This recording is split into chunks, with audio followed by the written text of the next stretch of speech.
That breaking news concerns Chemours contaminating the area's drinking water supply by dumping forever chemicals into the Cape Fear River.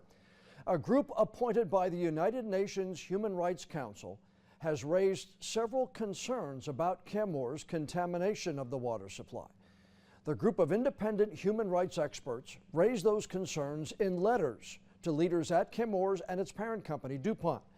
In those letters, the group said it is alarmed by, here's the quote, the company's blatant disregard for human rights and environmental protections, end quote. The letter also reads in part, here's another quote, without prejudging the accuracy of the allegations, we expressed our most serious concern regarding the human rights and environmental impacts of DuPont and Chemours' activities in the Fayetteville Works, meaning the Fayetteville Works plant, particularly the discharge of toxic PFAS into the local environment, end quote.